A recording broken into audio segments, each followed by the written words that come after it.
Hi, Taurus. This is Jav. Welcome pa sa ating channel. By the way, Taurus, this is your timeless reading. Gamitin ang reading na ito bilang gabay lamang. Tandaan, Taurus, ito po ay channel reading.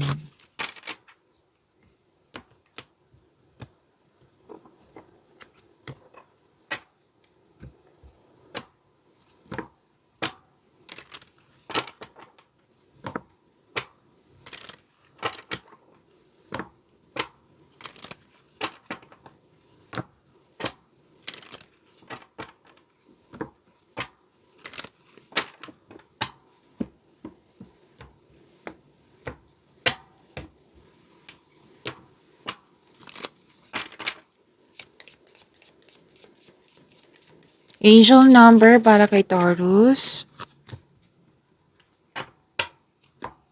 Oh wow. Angel number 888. Prosperity awaits. Financial abundance, ang ganda. Basahin natin. Financial abundance is coming your way. Be open to receive it with gratitude. Wow! Don't forget na i-acknowledge mo yung bigay ng don't forget na i-acknowledge mo yung bigay ni God sa iyo. Malaking blessings to, prosperity, financial abundance. Wow, parating na to or dumating na. So be open sa pag-receive nito. Huwag niyong kalimutan i-claim ha. Angel number 888. Ang ganda nito. Okay. Maraming salamat po sa inyong patuloy na suporta sa mga nag-donate, sa mga hindi nag-skip ng ads. Subscribe na po kayo sa ating channel at click bell notification para updated po kayo sa bagong video natin.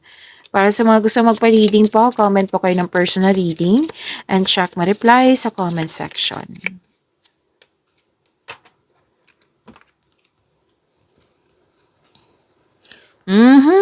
Ganda naman, Taurus.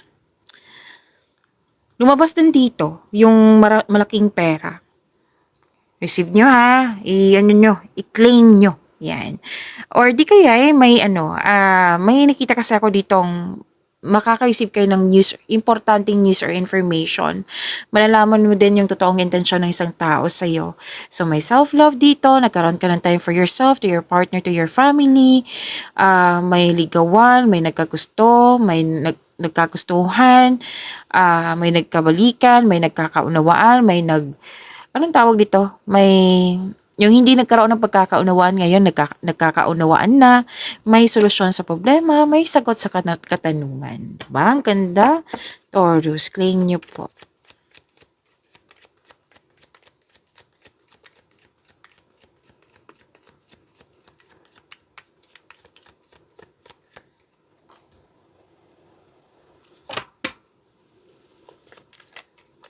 Oh!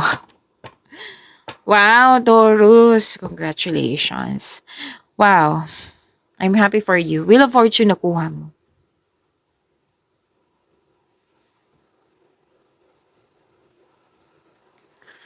Para sa mga bago dito, kung may napansin kayo na repeating message, yan po yung pinupush ng card sa inyo.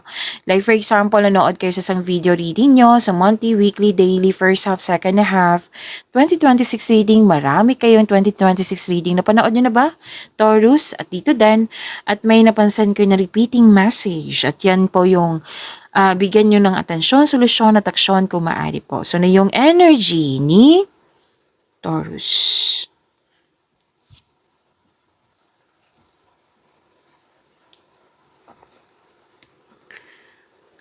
Wow, ang ganda ng energy mo.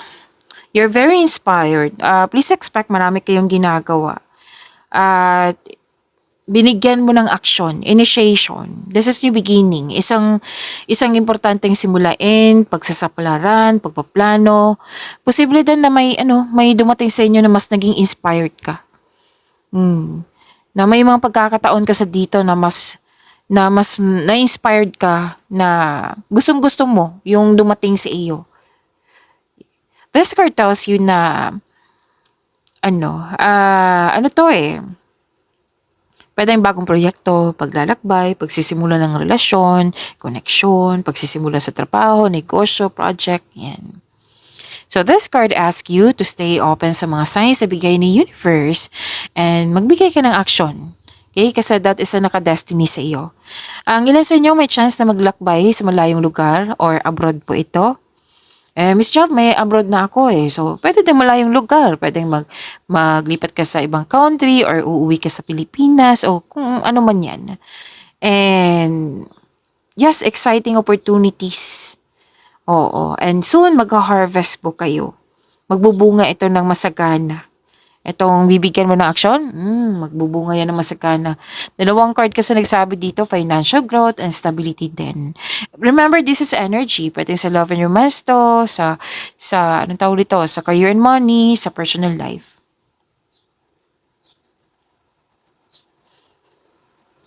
Oh, may nagkabalikan nga. Sinabi ko kanina dito eh.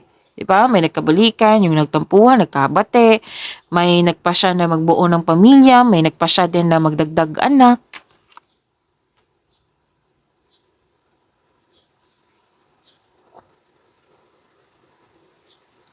So malaking blessings talaga 'to. Magandang kapalaran, anong tawag dito? Ang advice kasi ng card dito na you need to, this card tells you na mag-focus ka sa makontrol nyo in order to find peace. Let go mo na ang hindi mo makontrol. May changes po talaga naman mangyayari or blessings. Makaka-receive kayo ng malaking blessings. Ang ilan sa inyo, sa mga single dyan, makaka-receive ng, what I meant is, dumating na yung para sa iyo. And yung sinabi ko kanina, yung hindi nagkakaroon ng pagkakaunawaan, magkakasundo kasi may dumating na blessings. And yes, blessings, good fortune, job opportunity, unexpected wealth, financial stability. May nakita nga ako dito, kung gipit ka, may parating na blessings na makapagbago sa iyong kaperahan. May malaking pera po ito. Prosperity awaits. Dito din, sinabi na malaking pera, di ba? Dito din, malaking pera to. Pero din, orders na makapagbigay sa'yo ng malaking pera. Ba, ang ganda. Claim niyo po, Taurus. Ang ganda ng cards mo.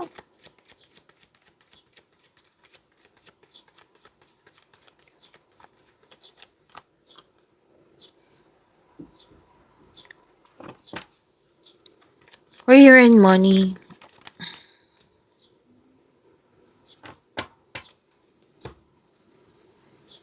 Malalim ang iniisip mo dito eh. Kasi may gagawin kang desisyon at maninindigan ka. Tapos, umiiwas ka din sa toxicity. Bumubuo ka ng diskarte na para makuha mo yung gusto mo. Kaya malalim iniisip, nagbabalanse, may desisyon at nanindigan.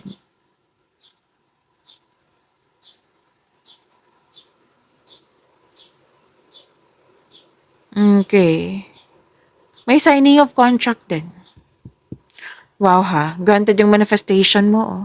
May parating na blessings. This is to remind you na i-initiate mo talaga, bigyan ng aksyon tong pagkakataon na dumating sa inyo, which is sinabi din dito sa energy mo.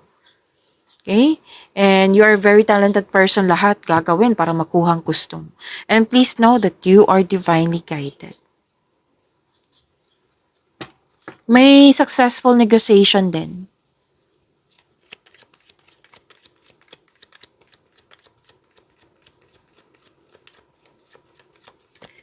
Love life, self-love, partnership, and romance.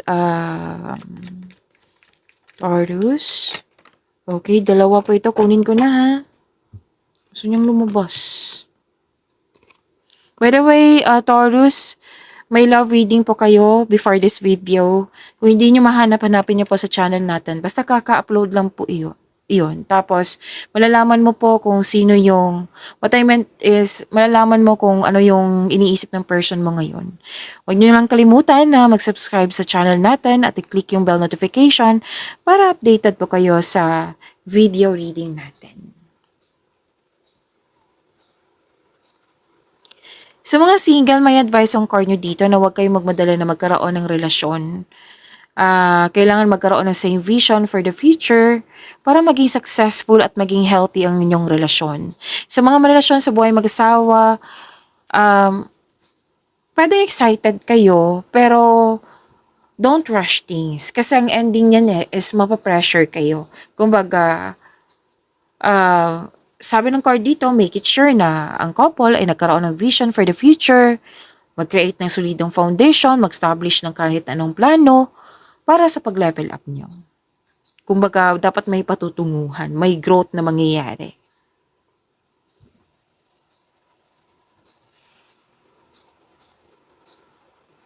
Ang taas ng trust level nyo sa isa't isa. Pag-level up nyo to eh. So, kailangan nang mag-usap, mag-usap regarding sa inyong growth, sa inyong pag-level up. Okay, sa pag-imani nyo po yung blessings sa binigay sa inyo, Taurus. See you tomorrow. Maraming salamat.